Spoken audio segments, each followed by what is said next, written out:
One of the most pressing matters confronting our society right now is police relations and racial conflict. The aftermath of too many stories of young Black Americans being killed, culminating with the death of George Floyd, has rocked our country, and its ripples were felt across the world. Next day! Next day!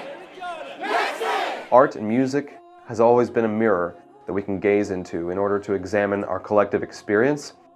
And a composer by the name of Joel Thompson has written a piece that comments on the shootings of unarmed Black men by police called "The 7 Last Words of the Unarmed." We spoke to him earlier in the year. We're really here to talk about a piece that really inhabits the intersection of current events and art and music making. To me, there hasn't been a piece, and I mean this, Joel, I mean this very sincerely, I think there hasn't been a piece that's confronted society so grippingly since maybe Adams' The Death of Klinghoffer, or maybe even Britain's War Requiem, and I truly mean that. And I'm just wondering if you can briefly tell us about how 7 Last Words of the Unarmed came about. Well, I was working at a college in South Georgia. I considered myself a choral conductor, and still do, but at the time that was my primary discipline of music making. And it was really the death of Eric Garner that year, and then the subsequent decision by the Staten Island grand jury to not indict the officer whose actions led to his death.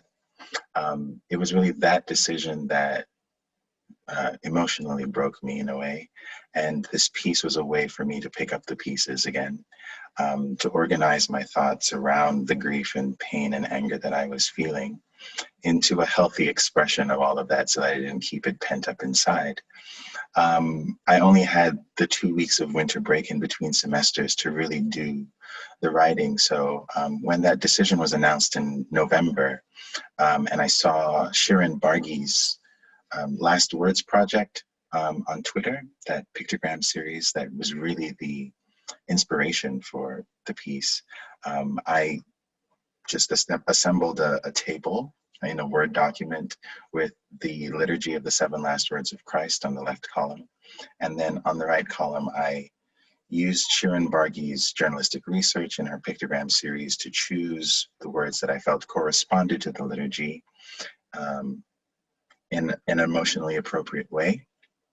And then once it was my winter break, that's when I set to the work of trying to focus on the humanity of these men that I was, trying to honor. And in doing so, I try and regain my own humanity, which I felt I had lost it in the wake of that decision. And so that's how the piece was born.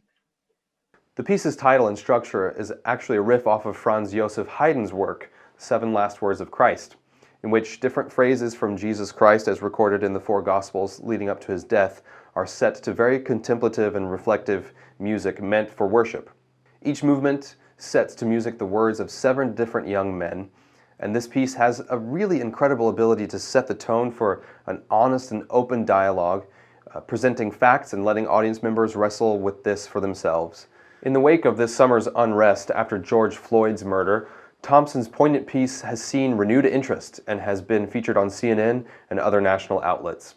The words are the last reported to have been said by Amadou Diallo, who was killed in 1999 outside his apartment building in New York. When Diallo reached into his jacket pocket for his wallet, plainclothes police officers mistook it for a gun, and after 42 rounds were fired, he was struck 19 times.